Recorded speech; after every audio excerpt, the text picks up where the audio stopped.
Michael Jackson की murder mystery हो, to pack की मर्डर मिस्ट्री हो या American president John F Kennedy की मर्डर मिस्ट्री हो, इन सभी लोगों को उस समय इल्यूमिनाटी के साथ जोड़ के देखा जा रहा था और इन सभी लोगों ने किसी न किसी तरीके से इल्यूमिनाटी को एक्सपोज करने की कोशिश की थी। और रिजल्ट में क्या निकला? इन सभी की मिस्टीरियस तरीके से मौत हो जाना। इससे तो ये क्लियर हो जाता है कि भाई जो इल्यूमिनाटी के खिलाफ या उसके एक्सपोज करने की कोशिश करेगा उसकी तो मृत्यु पक्की है। लेकिन उनका क्या, जो इल्यूमिनाटी की बहुत ज्यादा चाटते हैं, मतलब वो जो इल्यूमिनाटी को बहुत ज्यादा सपोर्ट करते हैं या उनके साथ जुड़े हुए हैं, तो भाई उनका जो करियर होता है ना वो एकदम रॉकेट की तरह ऊपर जाने लग जाता है और वो बंदा या वो बंदी भी ना फाइनेंशियली भी काफी तरह ग्रो होने लग जाती है। और इल्यूमिनाटी के साथ ना कई सारे सेलिब्रिटीज जुड़े हुए हैं, कई हॉलीवुड के भी हैं जैसे कि Rihanna, Beyonce, Jay-Z, Kanye West, Lady Gaga, Taylor Swift, even Justin Bieber भी। और हॉलीवुड के सेलिब्रिटीज से नहीं, इवन इंडिया के भी सेलिब्रिटीज का नाम इनके साथ जोड़ के देखा जाता है। इंडियन सेलिब्रिटीज के ऊपर मैंने एक अलग से पॉइंट बनाया है जो कि मैं आपको पॉइंट नंबर 4 में एक्सप्लेन कर दूंगा। और ऐसा नहीं कि सिर्फ सेलिब्रिटीज, इसके साथ साथ कुछ पॉलिटिशियंस के नाम भी जोड़े जाते हैं और कई बड़े बड़े बिजनेसमैन के भी नाम जोड़े जाते हैं और हमेशा कुछ न्यू लोगों के नाम भी इसके साथ जोड़े जाते हैं। और रीजन भी काफी खतरनाक दिया जाता है। आपने खुद ने ये चीज नोटिस की होगी, जो बंदा हिट नहीं चल रहा होता अपनी फील्ड में, लेकिन अचानक से वो बंदा कुछ टाइम के लिए गायब होता है और जब वो रिटर्न करता है तो उसके बाद वो एकदम सुपर डुपर हिट हो जाता है, अपनी फील्ड में काफी ग्रो करता है। मतलब क्या सचमुच में इल्यूमिनाटी के पास इतनी ज्यादा पावर है कि वो किसी भी बंदे को हिट करवा सकता है और सेम बंदे को वो खत्म भी करवा सकता है। लेकिन क्वेश्चन तो ये आता है कि इल्यूमिनाटी के पास इतनी पावर आई कैसे, किसने बनाया इसको, और सबसे इंपॉर्टेंट क्वेश्चन है कि बनाया ही क्यों।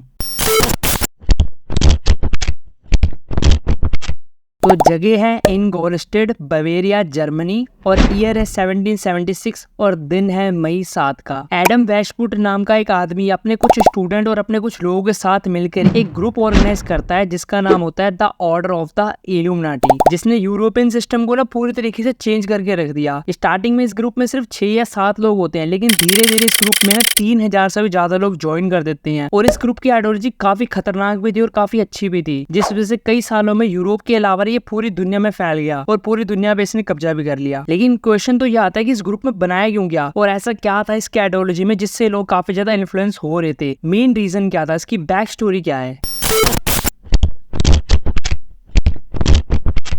तो अर्ली 17th सेंचुरी में रिलीजियस थिंग्स यूरोप में काफी ज्यादा फैल रही थी। लोग साइंस की तरफ कम और रिलीजन की तरफ ज्यादा अट्रैक्ट हो रहे थे, जिस वजह से अंधविश्वास काफी ज्यादा फैल रहा था। और कुछ धर्मों के ठेकेदार ऐसे भी थे जो कि विमेंस के राइट्स धर्म के नाम पे उनसे छीन रहे थे। ऐसे में बवेरिया के यूनिवर्सिटी ऑफ एंग्लोस्टिक के प्रैक्टिकल फिलोसफी के प्रोफेसर, जिसका नाम एडम वेस्टवुड होता है, वो इन सभी चीजों के खिलाफ हो जाता है। उसकी आइडियोलॉजी थी कि लोग साइंस की तरफ ज्यादा मूव हो, अंधविश्वास से मुक्त हो और वुमेन्स को उनके राइट दी जाए। और सबसे बड़ी चीज थी कि लोग अपने रिलीजन की पसंद के हिसाब से ना जिंदगी जी के अपने हिसाब से जिंदगी जिए, अपने पसंद के हिसाब से। उनकी आइडियोलॉजी में इनलाइटमेंट वैल्यूज को प्रमोट भी करना था। अब आप सोच रहे होगे यार ये तो सही है, इतनी अच्छी आइडियोलॉजी, इतने अच्छे प्रिंसिपल्स हैं। स्टार्टिंग में तो इसमें काफी अच्छे प्रिंसिपल्स थे, काफी अच्छी आइडियोलॉजी को फॉलो किया जाता था। ऑर्डर ऑफ इल्यूमिनाटी ग्रुप का सबसे बड़ा प्रिंसिपल कि लोगों को अपनी पसंद के हिसाब से जिंदगी जीनी चाहिए। लेकिन बाद में इसमें एकदम तोड़ मरोड़ के इसको ऐड कर दिया गया कि लोग अपने पसंद के हिसाब से जिंदगी तो जिएंगे, लेकिन उनकी पसंद ये ग्रुप डिसाइड करेगा।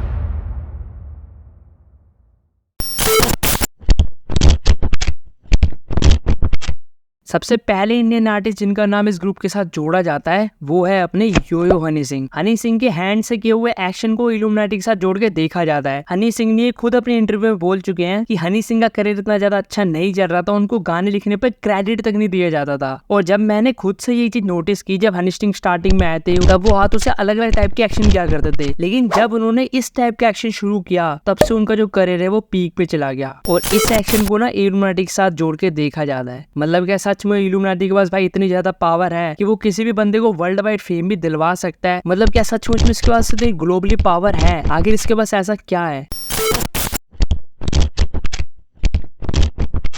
1776 में जब इल्यूमिनाटी के group the order of illuminati बना था, तब इसमें वही लोग ज्वाइन करते थे जो एडम की आइडियोलॉजी से काफी ज्यादा इन्फ्लुएंस थे, जो प्रिंसिपल मैंने आपको बताया। लेकिन धीरे धीरे इस ग्रुप में ना बहुत ही ज्यादा पावरफुल लोग भी ज्वाइन होने लगे, जैसे कई फेमस आर्टिस्ट थे, कई पेंटर्स थे, कई पॉलिटिशियंस एंड लीडर्स भी थे। और इस ग्रुप में इन पावरफुल लोगों की पकड़ काफी ज्यादा हो चुकी थी, जिससे ग्रुप की जो मेन पावर और मैनेजमेंट भी थी ना, वो इन सभी लोगों के हाथ में आ गई थी, जो कि एडम को बात बिल्कुल पसंद नहीं आई। तो इन लोगों ने क्या किया, एडम को उसी के ग्रुप से निकाल दिया। इस ग्रुप ग्रुप ने 19th सेंचुरी आते आते पूरी दुनिया पे अपना कंट्रोल पा लिया था और 20th सेंचुरी में इस ग्रुप के पास इतनी ज्यादा पावर हो चुकी थी, इतना ज्यादा ग्लोबल कंट्रोल हो चुका था कि 20th सेंचुरी में जो बड़े बड़े इवेंट्स हो रहे थे ना, उनका कनेक्शन भी इल्यूमिनाटी ग्रुप के साथ जोड़ के देखा जा रहा था। इवन 21 सेंचुरी के जो बड़े बड़े इवेंट्स थे उनका भी कनेक्शन इनके साथ माना जा रहा था। और सबसे हिला देने वाली बात तो कि आज भी इस दुनिया पे इसका कंट्रोल है। सच बताऊं तो ये सब कॉन्स्पिरेसीज हैं और ये बड़े बड़े मिथ हैं और इसकी रियलिटी क्या है, और इस मिथ को ना मैं डीबंक भी करूंगा। पॉइंट नंबर 8 में मैं पूरे तरीके से एक्सप्लेन कर दूंगा, तो उस पॉइंट को बिल्कुल मत मिस करना।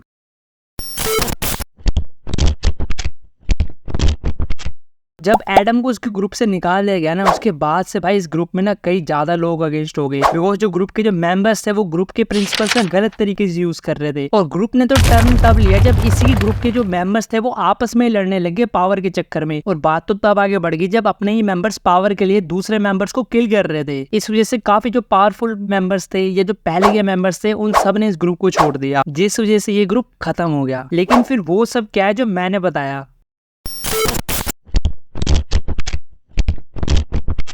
देखो, मैंने जो आपको ग्लोबल कंट्रोल की बातें बताई है ना, वो सब कॉन्स्पिरेसी हैं, कोई फैक्ट नहीं है। जैसे the order of Illuminati group secretly world को कंट्रोल करता है, जबकि ऐसा नहीं, क्योंकि अर्ली 20th सेंचुरी में इस ग्रुप को पूरी तरीके से खत्म कर दिया गया। इसके अलावा एक और है कि ये ग्रुप इतना ज्यादा कंट्रोल करता है कि फ्रेंच रेवोल्यूशन, वर्ल्ड वार और अदर मेजर जियोपॉलिटिकल शिफ्ट जो है इसी ग्रुप ने कराई है। ये भी बहुत बड़े मिथ हैं, क्योंकि इसके पीछे का कोई एविडेंस नहीं मिलता। और दूसरा, वर्ल्ड वार्स या फ्रेंच रेवोल्यूशन या और भी जियोपॉलिटिकल शिफ्ट की रियलिटी आपको जाननी हो तो ये सारी वीडियोस आप देख सकते हो। सेलिब्रिटी की मेंबरशिप में भी बहुत बड़ा मिथ है कि सेलिब्रिटी अचानक से हिट हो जाते हैं। दरअसल वो अचानक से हिट नहीं होते, बल्कि उनके पीछे कई सालों की मेहनत लगती है, कई सारा हार्डवर्क लगता है। ये सब मिथ है, तो ये सब बकवास है। मुझसे पूछो तो ये फुद्दू का एक ग्रुप था जो फुद्दू लोगों ने बनाया था और बेवजह ये खत्म हो गया, बेवजह आया था। और ये जो पूरी वीडियो में मैंने बकवास की है ना, इसको इग्नोर मारना, क्योंकि मैंने भी वीडियो सिर्फ व्यूज के लिए बनाई है। अंगेन घात्रम नयने वक्त्रम न्यायेन राज्यम लवणेन भोज्यम